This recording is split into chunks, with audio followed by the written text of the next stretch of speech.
What's happening, everybody? On today's show, the latest news going into previewing SEC Week 8 with our buddy Lyn Scarbrough of Lindy Sports, and we'll give you our picks for all the SEC Week 8 games. Locked on SEC starts right now. You are Locked On SEC, your daily podcast on the Southeastern Conference. Part of the Locked On Podcast Network, your team every day.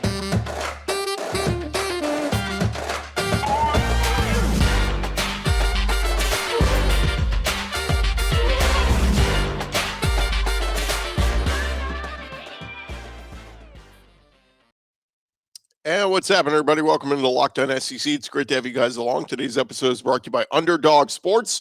Sign up on UnderdogFantasy.com with the promo code Locked On and get your first deposit doubled up to $100. I'm Chris Gordy. Thanks for making Locked On SEC your first listen every day. Remember, Locked On SEC is free and available on all platforms, including YouTube and at LockedOnSEC.com. Let's jump into it. Let's go around the conference. Boots out to the right. Intercept. Takes the handoff. What a catch! Around the conference. Going to be a big game on Saturday when LSU plays host to number 7 Ole Miss. LSU coach Brian Kelly, well aware that if they want to pull off the big win, stopping that explosive Ole Miss offense, particularly the run game, will be big. In his Thursday night press conference, Brian Kelly was effusive in his praise of that offense that Lane Kiffin runs, the Ole Miss coach, one of the most gifted offensive minds in the country. Brian Kelly on Ole Miss's offense says, very creative. They clearly have the ability to run the football. The quarterback is dual threat. Can't take away everything, so we have to be sound defensively. Some good news for LSU is running back Armani Goodwin will play Saturday against Ole Miss, according to Brian Kelly. Kelly said Bo Lowry and the training medical staff were amazing in the work they did to get Armani Goodwin ready to go after missing a couple games. We know that Ole Miss, very elite in the running game. They're ranked number 3 in the country in rushing yards per game. Quinshon Judkins and Zach Evans, so good in that rushing attack for Ole Miss. LSU avoided a losing streak by beating Florida last week, 45-35 in the Swamp. LSU quarterback Jaden Daniels, so good last week. But Ole Miss coming off a 48-34 home victory against Auburn. LSU leads the all-time series 61-41-4 against Ole Miss. Ole Miss won last year's meeting 31-17 in Oxford. The Rebels revealed their uniform combination for this game against LSU. They will wear white helmets, red jerseys, and white pants as they head to Death Valley. So a big one for Ole Miss coming this weekend. Meanwhile, over at Como, South Carolina, they will play Texas A&M in front of a packed stadium. Columbia, South Carolina, I should say, not Como. But Saturday night, Gamecocks got a fairly healthy squad taking on Texas A&M. Running back Christian Beal-Smith and defensive tackle Alex Huntley are among the players that have been cleared for Saturday night. Shane Beamer, talking about injuries on his coach's show, said, as good of a position health-wise as we've been since the season opener. Beal-Smith is going to play, and Huntley is good. So good news there for South Carolina. Isn't to say the health report is completely perfect. Wide receiver Corey Rucker is going to miss another game, his 6th straight with an injury. And David Cloninger of the Post and Courier reported that edge rusher Terrell Dawkins practiced Thursday but will not play this week. South Carolina will host Texas A&M Saturday night at Williams-Brice Stadium, 7:30 Eastern on the SEC Network. Meanwhile, over at Mizzou, they're going to try to end a 3-game losing streak this weekend against Vanderbilt. The Tigers have already released their new uniforms for the game and now have their updated injury report. Listed as probable, it'll be wide receiver Luther Burden, wide receiver Dominic Lovett, running back Elijah Young, and among those listed as out, offensive tackle Hiron White and defensive back Isaac Thompson. The big news here is Burden. He's been dealing with an ankle injury, was questionable earlier this week. He has 18 catches, 114 yards, and a touchdown this season. Eli Drinkwood saying, you want to be full strength. You got good players who earned every opportunity to play based off of what they put into the season in 8 months of training. Injuries and nicks are part of the game, but the fresher the horses, the faster they tend to run. Mizzou will host Vanderbilt Saturday with a 4 p.m. kickoff. The broadcast will air on the SEC Network. And that is the latest news going on around the conference. When we come back, we're going to talk all things SEC with our buddy Lyn Scarbrough of Lindy Sports. You want to keep it locked right there, because we got a ton of stuff we got to get into. Thank you guys for making Locked On SEC your first listen every day. Before we get to our buddy Lyn Scarbrough, we want to remind you about our friends at Underdog Fantasy. This episode is brought to you by Underdog Fantasy, the easiest place to spice up college football this season. If you go on their app, you can see all the great stuff that they got going on right now. You've got everything from quarterbacks, running backs, and all the action going on this weekend. You just got to pick the over-under on a lot of them. It is so easy to do. It's easy to play, available in over 30 states. You just pick between 2 and 5 players across any team and decide if they will finish higher or lower than the totals that are listed. One of the easiest fantasy to play games out there. You can win cold, hard cash in a single game. Sign up with our promo code Locked On. That's LOCKEDON. And Underdog is going to double your first deposit up to $100. Deposit $100, get $100 free. Go to UnderdogFantasy.com or find the Underdog Fantasy app in the App Store or Google Play Store. It's Underdog Fantasy, promo code Locked On. That's one word. Get in on the college football pick'em action today. It is awesome, and you will not regret it.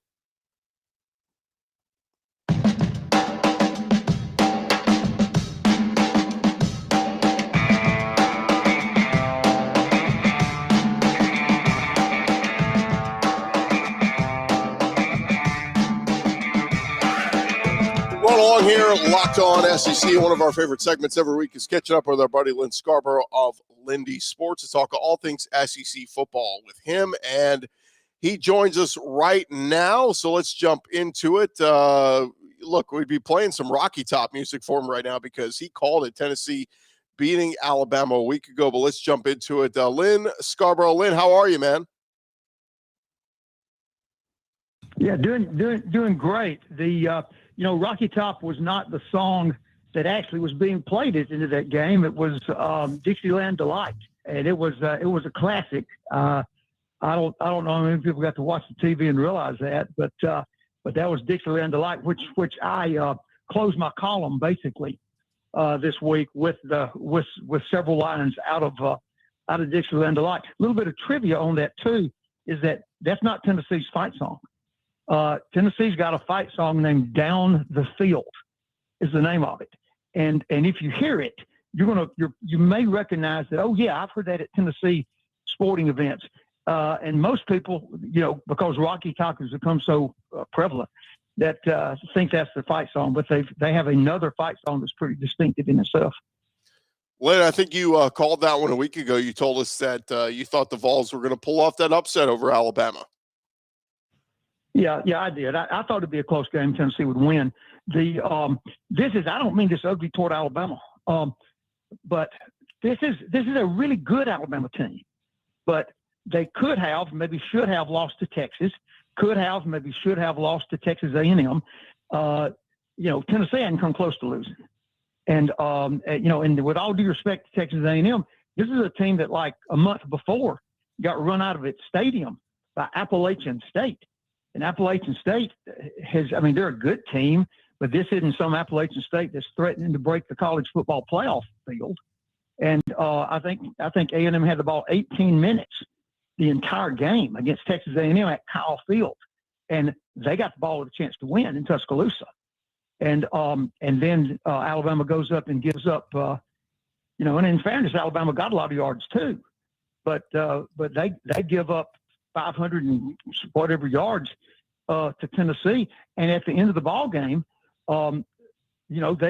Tennessee's got to drive 70 yards or something like that, and they don't have but 15 seconds, and they drive 50 or 60 yards in 15 seconds and have the 2 seconds left to kick the field goal. So this is a good Alabama team, but this, at least so far, this has not been a national championship Alabama team. A national championship Alabama team is not going to give up 500 and something yards and not stop a team from going the length of the field in 15 seconds to win the ball game. But it was a classic, guys. That's that game. Some games become instant classics, and that one became an instant classic. when CJ Stroud's having a fantastic season at Ohio State. I think he just 2 weeks ago, Michigan State, he had 6 touchdown passes. So he's having a fantastic year. But Hendon Hooker, what he did late in that game against Alabama was outstanding. Who's your Heisman favorite right now if you had to cast one? Boy, that's great. That's a great question. I don't think Hendon Hooker, Chris, can be a favorite because I don't think he helped himself the other afternoon and into the evening by being on national television. A lot of folks don't know Hendon Hooker still, and he's a prime example, Chris, of how this transfer portal and injuries to quarterback thing. He should be the quarterback at Virginia Tech, and Virginia Tech can't get out of their own way. I mean, I think maybe they won a couple of games, but this is not a good Virginia Tech team. I don't know what they'd be doing with Hendon Hooker, but I doubt they'd be doing what they're doing now.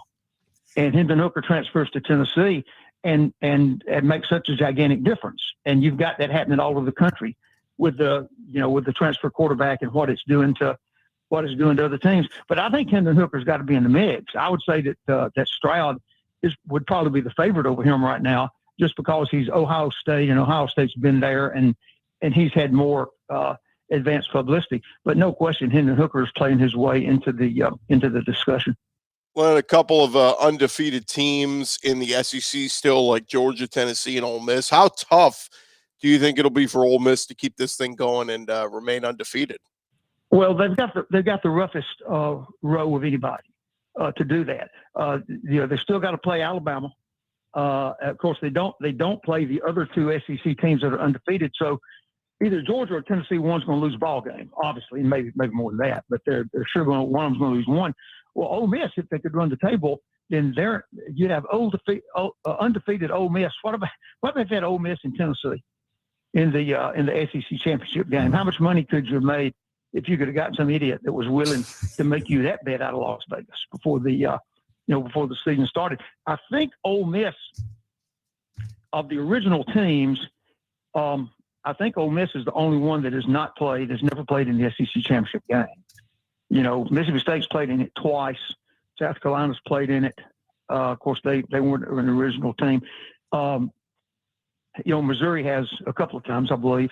But Ole Miss hadn't been there. Ole Miss has still got to play. You mentioned Alabama, and sure, they got to play Alabama. But they got to go, I think they go to LSU, Mississippi State, and to Arkansas. I think they got 3 out of their last 5 are on the road against teams that look pretty good between LSU, Arkansas, and I'm talking from memory. I don't have the book out in front of me, but I believe that's right. And so Mississippi has got, while they are 7-0, they got a pretty rough road to hoe to make it.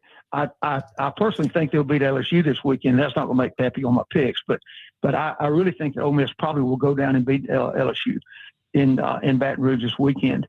But you're right. There's 9 teams left undefeated. 3 of them in the SEC, 2 of them in the Big Ten, and I think this has got the potential to be a prime example of why people hate the Southeastern Conference, because you got UCLA out there that's undefeated, and the Pac-12 kind of gets overlooked.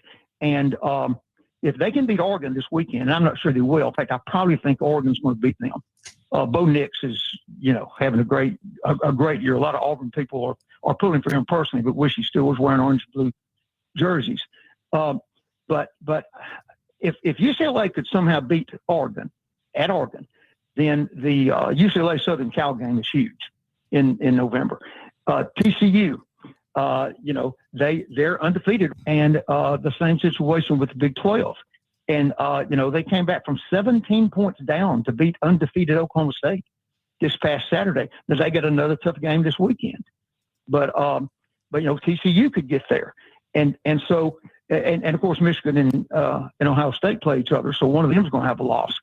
But, you've got the potential of having 2 undefeated SEC teams, Ole Miss and either Tennessee or Georgia, playing the SEC championship game. You think both of those guys are going to get in if one's undefeated and the other one just has that narrow loss for the SEC championship game? They might. And we have had times in the past when an SEC team has gotten in, one time it was Kansas State that feels like they were cheated. One time it was Oklahoma State that felt like they were cheated. You've had teams get in there. It seems like they get in there only because they're the SEC member, not because they actually won championships on the field in order to get there. But right now, with this many undefeated teams and a lot of them going head to head the rest of the season, it's going to be a fun thing to watch. Lyn, we got your thoughts on a couple games already. Give me a quick thought on Alabama hosting Mississippi State. This could not be a worse situation for Mississippi State. They're coming off a very bad game against Kentucky, when Kentucky basically shut down Mississippi State's offense. I like Alabama to win it. All right, Lyn Scarbrough of Lindy Sports. Lyn, thanks for the time. We'll talk to you again next week. Okay, guys. Talk to y'all soon. All right, that's Lyn Scarbrough of Lindy Sports. When we come back, we will give you our picks for this weekend in the SEC.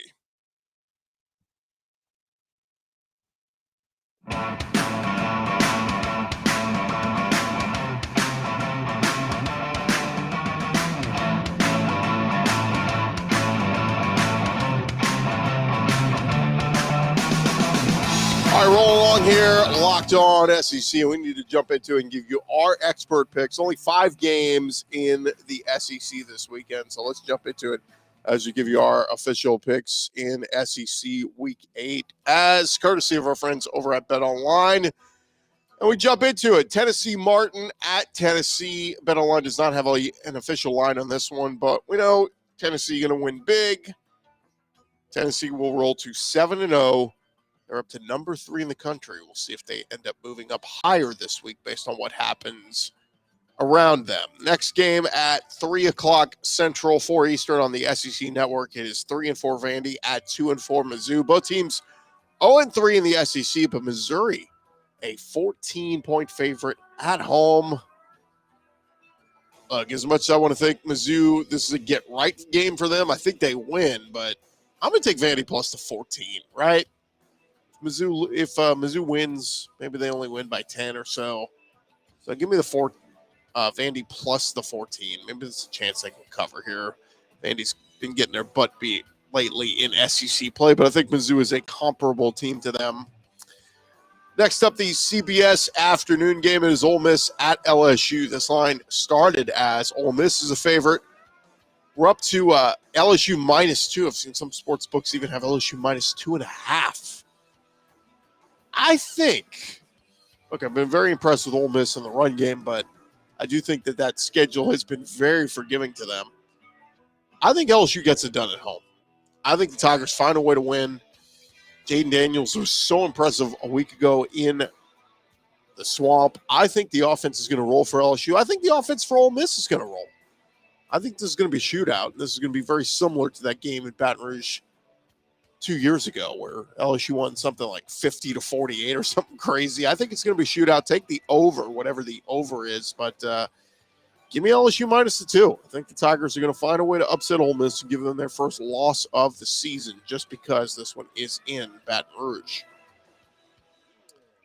Into the night games, Mississippi State is at Alabama, and the Tide 21-point favorites, fresh off their loss in Knoxville to Tennessee. Mississippi State not doing so well after their loss to Kentucky just a week ago. Mississippi State 5-2, Alabama 6-1. Alabama 21-point favorites, though. I'm going to take Mississippi State at the points. I think it's a game Alabama wins. Bryce Young was very good last week, back off his injury. But that's a lot of points, 3 touchdowns. I know Nick Saban has mostly dominated Mike Leach in this series and has shut down that Mississippi State offense. But I think Will Rogers and company find a way to score some points. I think they cover the 21. Give Mississippi State plus the 21, but I think Alabama still wins, probably by 2 touchdowns. And lastly, it is Texas A&M at South Carolina. The Gamecocks, 3.5-point underdogs at home. According to BetOnline, the Aggies going in as 3.5-point road favorites in Columbia, South Carolina. I keep going back and forth on this one. I was so impressed by Haynes King in the loss to Alabama just a couple of weeks ago. I think South Carolina finds a way to get this one done. I like what I've seen out of Marshawn Lloyd and the run game. I like Spencer Rattler. I think he's starting to come around and get a little bit more comfortable in this offense. I think the Gamecocks win this one at home with home crowd and the atmosphere. I think South Carolina finds a way to get the win, and they get to 5-2 in the SEC. Texas A&M dropping to 3-4 in the SEC with a loss. So there you have it. Those are our SEC Week 8 picks. Do what you want with them as you like, but we'll see if they come to fruition. Tons of great matchups this weekend, even for a small slate in the conference. We'll see what ends up happening. Again, this is a big, big week for some of these teams. Can Ole Miss stay undefeated at LSU? Can A&M get back in the win column, get to 4-3? South Carolina, if they lose, they'll drop to 4-3. If Alabama wins, they're 7-1, 4-1 in the SEC. They're rolling. Mississippi State, if they take a loss, they're 5-3. Can Vandy, if they can find a way to be Mizzou, they can get back to 500, 4-4. Mizzou gets a win, they're 3-4 in overall, and feeling a little bit better about themselves, trying to get to bowl eligibility. So a lot of stuff on the line this weekend, and we encourage you to go check out some of our other great podcasts. Thank you guys again for making us your first listen every day here on Locked On SEC. You can go check out some of our other great podcasts on the Locked On Podcast Network, covering your team every day. Whatever your favorite SEC team is, just search Locked On and that team's name, and you'll find that podcast as well on the YouTube page, as we're all doing the video stuff now as well. I'm Chris Gordy. This has been Locked On SEC. You guys have a great weekend. We'll talk to you guys on Monday, recapping all the action in SEC Week 8 right here on Locked On SEC. Have a great weekend, everybody.